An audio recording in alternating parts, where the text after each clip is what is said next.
We're going to learn some things today about some great leadership qualities. We're going to talk about leadership qualities that President Zelensky is can share with us. All right, and those that are in leadership positions. From author Rick Simmons. Simmons is the Forbes book co-author of Unleash, Harnessing the Power of Liminal Space. He also is the co-founder and chief executive officer of Telos Institute, which helps leaders in business and industry hone their leadership skills and optimize their business strategy and embrace change and strategic advantage. Prior to founding, Simmons spent 10 years in various senior uh, uh, strategies and sales leaderships positions within the financial service industry. And today we welcome Rick Simmons. Good morning to you, sir. Good morning, Jerry. Thanks so much for having me. Listen, I'm excited about having you. We had a few technical problems here and working through that, but I said I definitely got to get him on today because I've been looking forward to talking to you about leaderships and what you believe we can learn from the president of Ukraine. Well, it's a pleasure to be on, and clearly we're living in a world where leadership is as important today as ever before. Yes, absolutely. Because I believe that when a crisis arises, a true leader rises up. Yeah, I think you're right. I think moments present themselves where leadership is disproportionately important. And, at Telos, we call these periods liminal space, these periods of discontinuity that create an openness to change and really an invitation for leaders to do exactly what you said, Jerry, rise up and lead us all when it's needed most. Well, as you said, we're in this transition time, and a lot of people are having to do a lot different as it relates to leadership. What we did maybe 2 years ago, we're finding we have to do something totally different. And as we're watching what's playing out over the world news and on the news as it relates to the war in Ukraine, how do you figure that the president is showing us some qualities that we can take as leaders? Yeah, it's a good question, Jerry. And I think I want to start by distinguishing between being electable and governing well. And I think in the world today, we tend to homogenize those two things. And I think that what we're seeing from President Zelensky is that he was very electable. Mm-hmm. He seized on an anti-corruption tipping point in this country. And what you're now seeing is that he's also capable of governing well. And I think what he's doing amidst his own country's period of disruption are a few things. Number one, he's leading with action. Mm-hmm. He's showing up with a spirit of self-sacrifice and equality. Mm-hmm. And I think that's always an important set of attributes. Well, as you said, the first quality, you said the first quality is that he's likable. Is that what you said? Electable. Okay, say that for me one more time. He's electable. Uh-huh. Okay, gotcha. Jerry, he's I think, and part of that could be that he's likable and people resonate with him. He's highly electable. But in this country, we've elected many people that aren't necessarily skilled or prepared to govern well. Mm-hmm. And I think what President Zelensky is showing is the qualities to do both. Mm-hmm. Well, and as you said that too, because there could be certain leaders that are good in one area, but to govern, you have to definitely know your stuff in most areas. And so what we're seeing maybe in leadership, that they may be qualified in one season in one particular area, but not to cover world things and crises that take place, even in business. So are you saying that by watching him, we're learning how a leader governs well? Because even seeing him come live on television, come live on Facebook and Instagram, with all of this going on around him is commendable. Yeah, it is, Jerry. And I think that the second point I would make is that is grounding his country in what's enduring. There's so much change happening around them right now, so much unexpected activity. And I think great leaders amidst these periods of disruption ground themselves and those around them in what has been true and will remain true. Their culture, their values, their purpose. And I think we're seeing President Zelensky do that quite effectively, and it's keeping his country together. Yeah. Now, when you say that a leader grounds themselves, explain that to us. Well, I think that when so much is changing around you, it's easy to be distracted by these, bright, shiny new daily headlines. Horrifically, in President Zelensky's world, it's a new bombing or a new insurgency of a city in this country. But even in an everyday situation, we can get distracted by these bright, shiny new objects.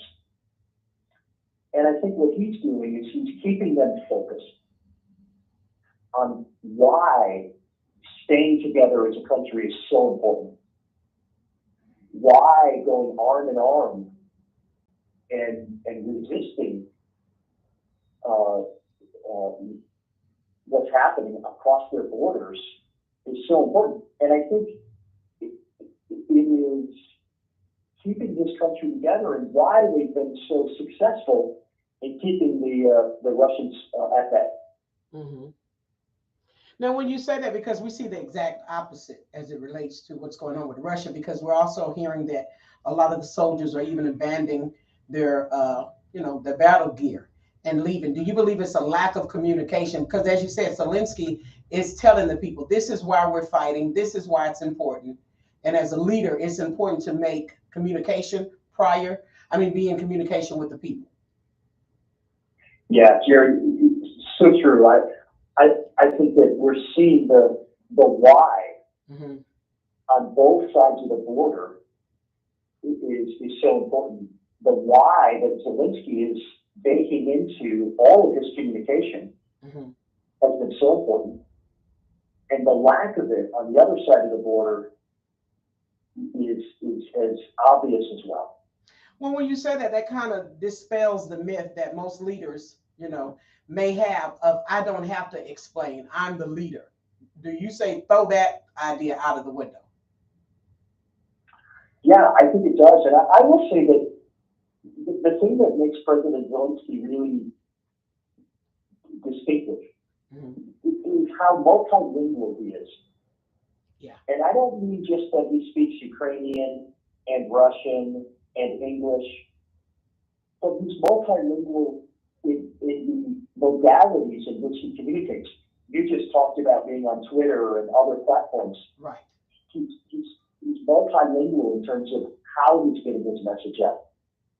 He's by training a licensed attorney, so he's multilingual in the tools and techniques of collaboration, and has been well documented that he's a former actor.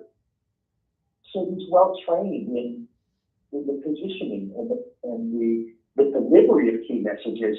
All makes him a very effective multilingual leader.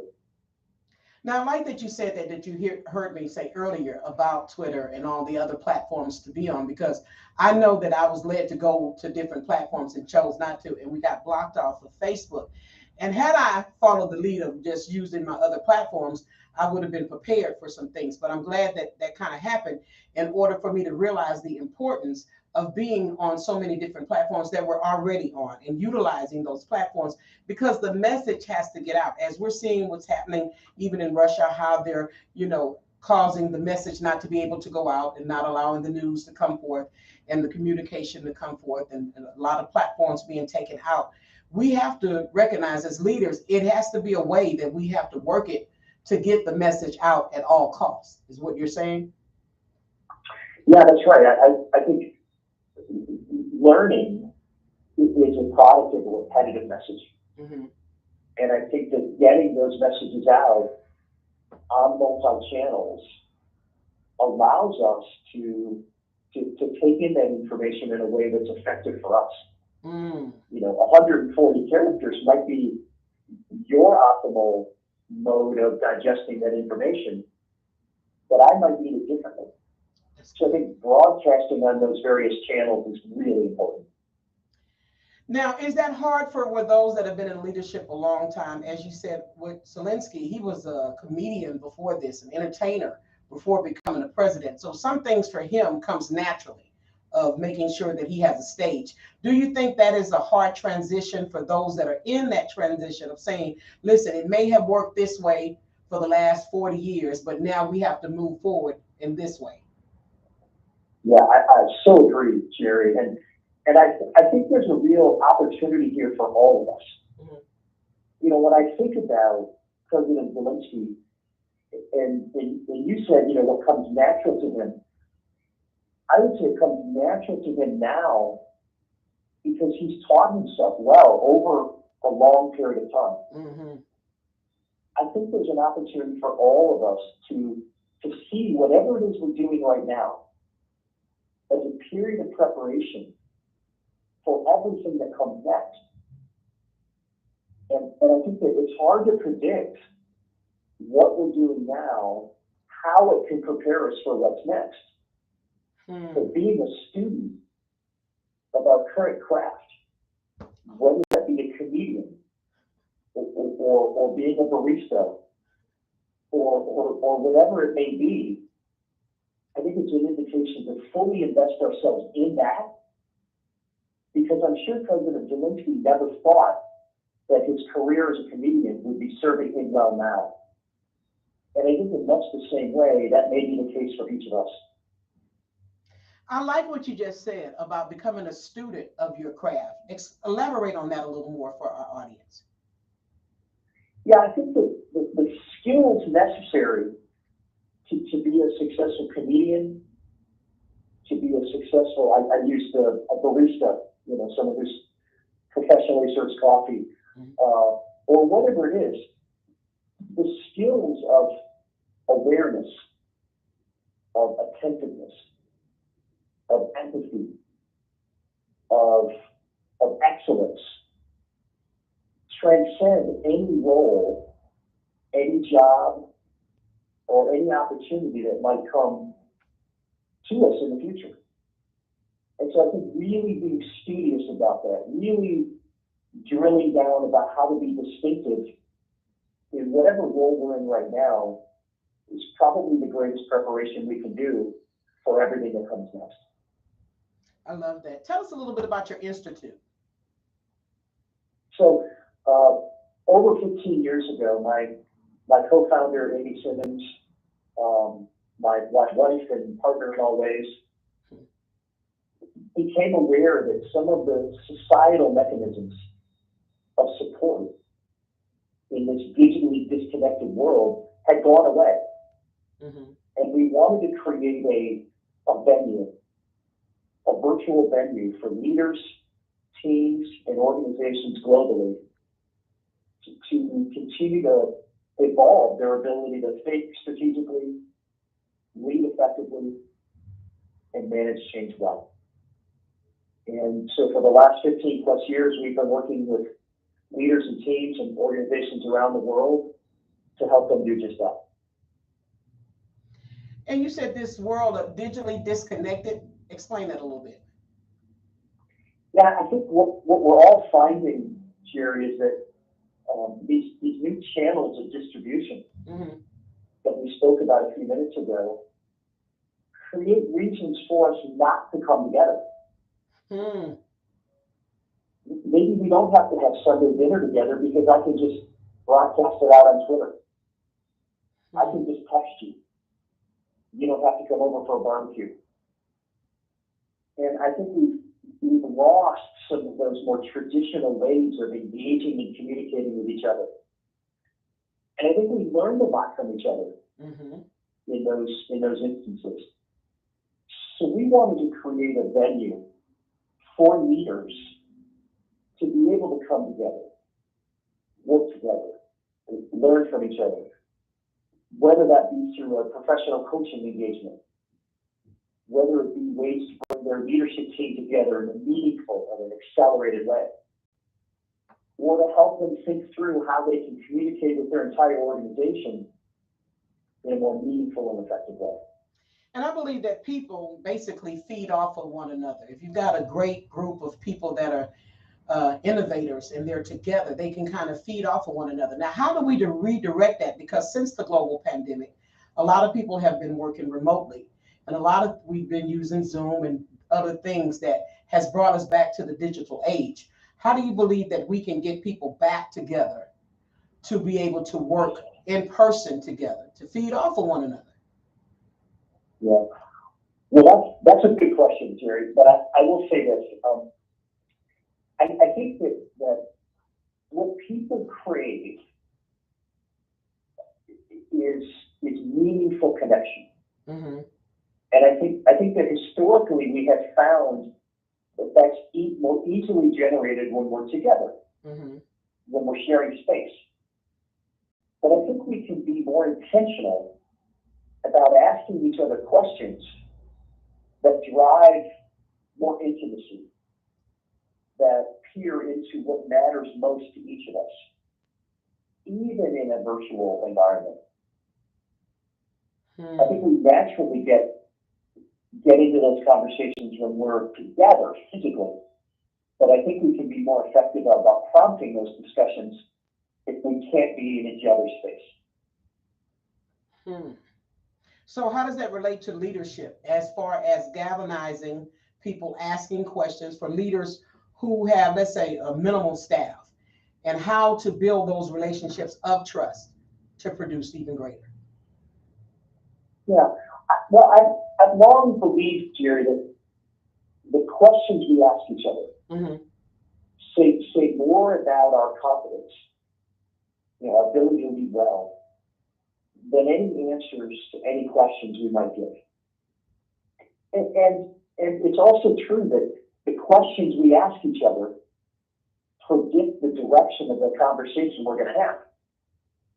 So I think that as leaders, we can be really thoughtful about the set of questions we use. For example, on a team meeting, instead of asking, hey, what are the barriers that you're facing?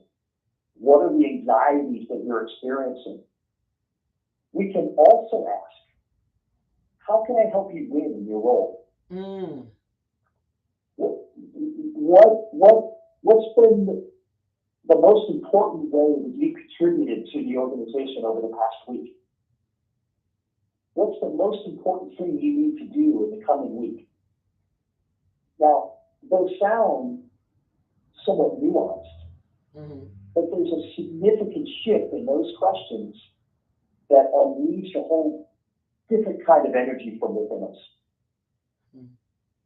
I believe that to be true, especially because of the season that we're coming out of. As I said, the lockdowns, the global pandemic, and people are going back into the workforce.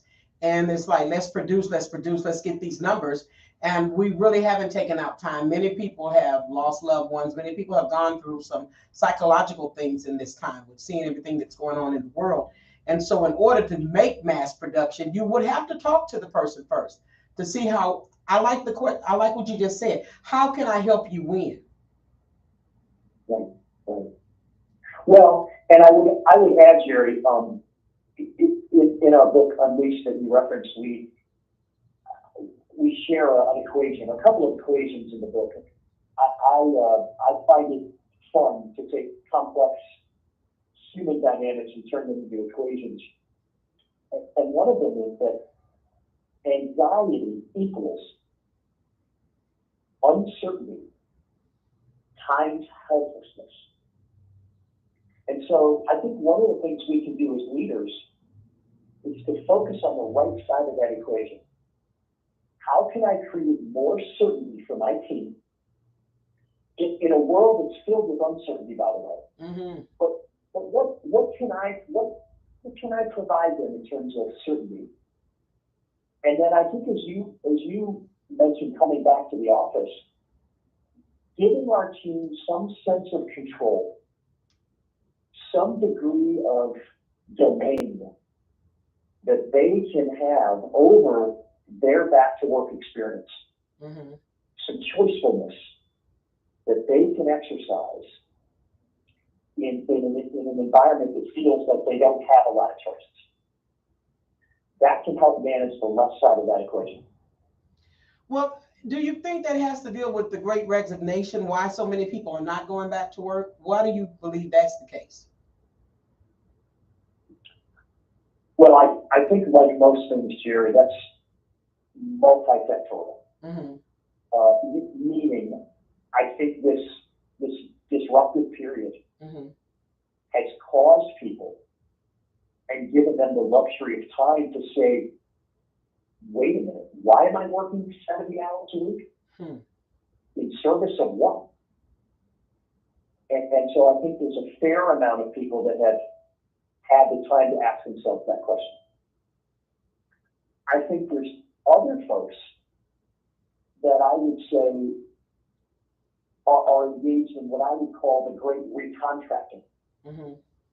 And what I mean by that is they may not want the same quote unquote contract they had with work, but they want a different contract with work. They want to build work around a life. They don't want to build a life around the work. And I think a lot of folks are hitting the button, the eject button, to disrupt what they've been doing, to give them the time to rethink about what they want it to look like next. I like that. I like that, Rick. Tell us a little bit about your book, Unleashed. Just the title itself makes you want it. Yeah, thanks, Jerry. Liminal space, that's a new term for a lot of people. By definition, liminal means threshold. Betwixt or between. There was a moment I was in this room. A few minutes later, I'll be in the next room. But then there's that threshold period when I'm neither in that room or this room. And I think what Amy and I and our organization has discovered is that those in-between periods, these threshold moments, create and enable tremendous power. They're periods of discontinuity that create an openness to change. As human beings, we're pattern recognizing, mimicking machines. Mm-hmm. And unless we have these disruptive moments, it's really hard to change behavior. So as a leader, as a team, as an organization, if we miss the power that resides in those transitional moments, we've missed one of the most high leverage opportunities that we have. So the book is really about sharing a process for harnessing those periods. Mm-hmm. And sharing a number of stories where clients of ours have done just that quite effectively. I like that you said that this is a new term because I actually had to look it up for myself to see what it meant because I thought it was a typo at first. And I said, no, let me make sure this is not. And I love that because it is like a threshold. It is like an in-between. You're not where you were and you're not where you're going. You're kind of in the middle and you can't miss this shift of what the direction is. Even as I relate to radio, I look at radio totally different than I did over 25 years ago. I look at it more, not so just entertainment, but making sure that we're informed, making sure there's no disinformation, wanting a different quality of broadcaster, and to take it more seriously and know the responsibility that we have. So I believe there's a lot of companies and a lot of leaders in that space right now of saying, I can't do the same that I did last year, and I don't know quite how to get it from here to there. Yeah, well, so true, Jerry. And I would say I like to use the image of a trapeze artist. Mm-hmm. He or she has to let go of the one bar, while at the same time they're stretching and reaching for the next bar. And for a few moments, they have their hands on neither. And so that's really where the Telos Institute does its work. That's what Unleashed is all about, is managing that period where you let go of one bar and you strive and reach for the next bar, And if we can really leverage that period effectively, it sets us up for success in everything that comes next. Who needs to get that book, Rick? So you can buy it on all your favorite book playing platforms, Amazon, Barnes & Noble, Books A Million. It's certainly in physical form, Kindle versions, audio versions. Your favorite platform is available. Now, are you open for speaking engagements? Do you do speaking engagements as well? We are, Jerry. What we have found is a number of leaders have read the book, and they realize that this notion of liminal space is this renewable energy source for their teams. So a number of leaders have bought it for their leadership teams and have asked us to come in and do some roundtable discussions or do some talks and facilitate about how they can leverage this idea and this power of liminal space. Let them know how they can contact you or give us your website. Yeah, so our website's probably the best portal for that. And we're at thetelosinstitute.com. You'll find links there to access the book for purchase if you'd like it, learn more about this idea of liminal space, and certainly learn more about the work we do at the Telos Institute. And can you spell that for them, thetelosinstitute.com, so they'll know that one more time? Yes. Yeah, just like it sounds. TheTelos. The word institute is its normally spelled.com. Great. And if you're just now logging on and you missed this information, it will be available to you on Spotify, Google Play, podcast as well. Rick, I thank you so much for taking our time to speak with us on today. And I'm definitely going straight to Amazon and get this book today. Thank you, Jerry. I appreciate your great questions and this fun chat. I appreciate you too and look forward to having you back, Rick. Thank you so much. You have a great day. Bye-bye.